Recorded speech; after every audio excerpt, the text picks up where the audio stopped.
Magandang araw mga Aldab Nation! May panibago na naman po akong update para sa inyong lahat. Pero bago natin ito umpisahan ay huwag niyo muna kalimutan na mag-subscribe sa aking YouTube channel at i-click mo na rin ang katabing bell button para maging updated ka sa mga latest videos na i-upload ko. At kapag umabot na ng 100,000 subscribers ang aking channel ay may sorpresa ako para sa inyong lahat. Alam kong excited na kayo kaya naman ngayon, umpisahan na natin ang ating kwentuhan. Ang pag-uusapan natin ngayong araw na ito kung saan, kung alam nyo nga lang raw kung gaano ka-priority ni Meng si Alden, kahit importanteng lakad pa yan, hindi natutuloy si Meng basta para kay hubby. Napakaswerteng hobby naman talaga nito. Sana all ganito magmahal ang kanilang wifey. Gaano ito katotoo at may sapat nga bang ebidensya ang makakapagpatunay rito?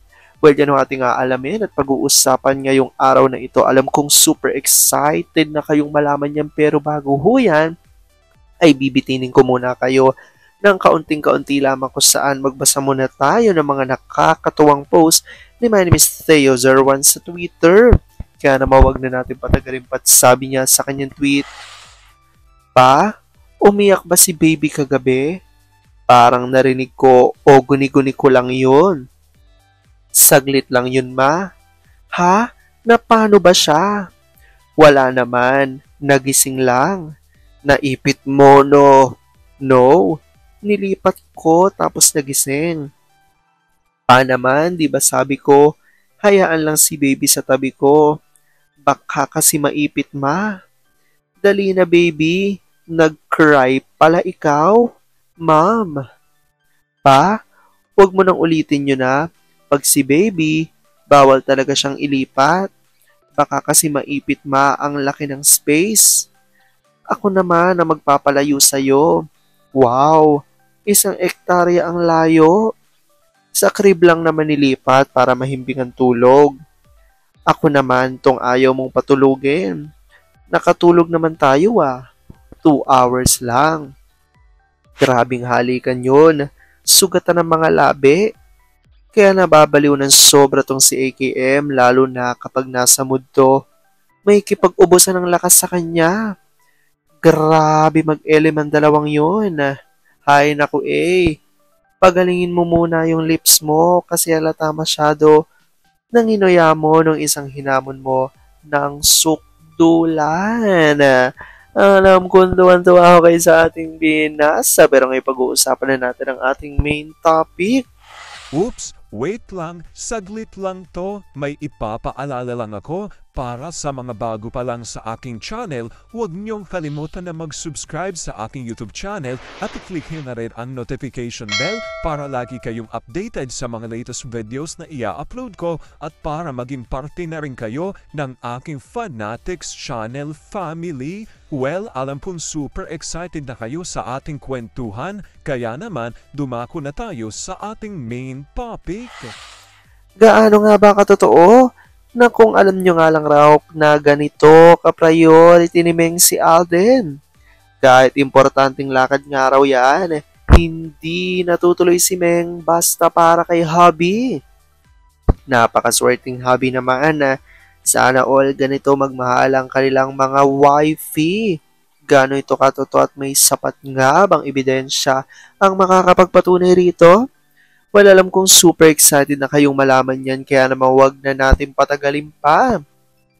Una-una na nga dyan ay galing muna sa tweet ni Larry at Nelly Adair at ayon nga dito sa kanila.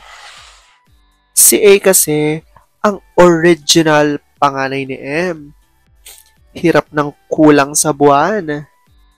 Kabisado na ni M si Topak A kuno. Alam na ni M ang weakness ng panganay niya. Aldab Nation and Aldab Nation stronger together. Sabi naman ni HP Everin Ala Salvador at Pamela Jane Piren, alam na alam ni M kung paano gamutin ang sumpong. Mana-mana lang di ba baby si? Parang ikaw pag hindi napansin ay magmumukmok sa sulok.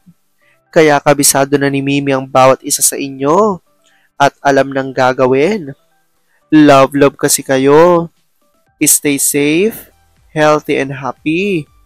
God bless us always. Aldab and Aldab Nation stronger together. Alam na kasi anong kailangan at magpapawala ng lungkot niya. Kabisado na ni MCA. Kaya alam niya kung paano niya palamigin ang ulo kung ito'y nakasimangot. Ganyan din ang ginagawa ni M kay Baby Cute pag nagmamaktol. Pero si daddy mo ang NBR1 sa tampurero. Yan ang sabi ni F. Tanko ADN.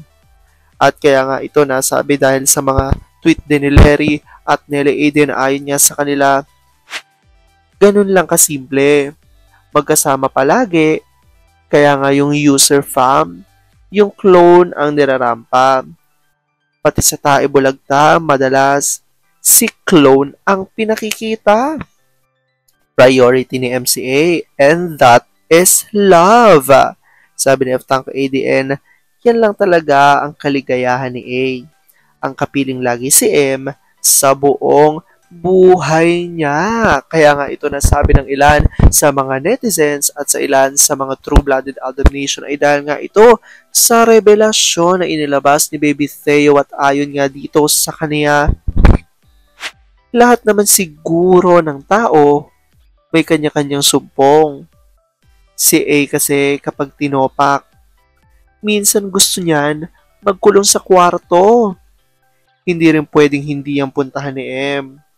Kabisado na ni M ang ugali ni A. Tatanungin niya kung anong dahilan ng topak niya. Kakandong pa yan kay A saka kukulitin. Ikikis niya yan gaya kay Baby Cute pag nagmaktol. Yun ngang paalis na si M sa trabaho. Kapag naglambing si A na wag na siyang tumuloy, hindi na yan pupunta. Alam naman kasi niya na pag tumuloy siya, mawawala naman ang mood nito buong araw. Ang gagawin lang nila sa bahay, kwentuhan at tawanan, sabay lambingan. Simple lang ang gusto ni A, kasama lagi si M. Ayan niya ho, ito nga ay siguradong kaya inilabas ng source o ng admin nitong My Name is Theo01 ay dahil nga sa mga patuloy na ibinabato nga kina Alden at Meng dahil nga sa ngayon ay talagang marami ang nagko-question na rin sa buhay nga ni Alden dahil nga sa ayon nga sa ilan sa mga alam ng mga televiewers, especially ng mga netizens na ang talagang araw nililigawan di umano ni Alden ay si Kath, ngunit ngayon niya ay talagang sunod-sunod ang balitang lumalabas na tila natigil na muli ang panliligaw nito na ganun nga raw sa nangyari din sa Aldab ayon yan sa mga netizens. So ayon niya sa kanila malaking question sa lahat kung paano na si Alden at lagi na lang daw ganito na ang mga babaeng dumadating sa buhay niya ay hindi nito nakakatuluyan. Kaya namang question ng ilan sa mga Aldab Nation, sa ilan sa mga netizens,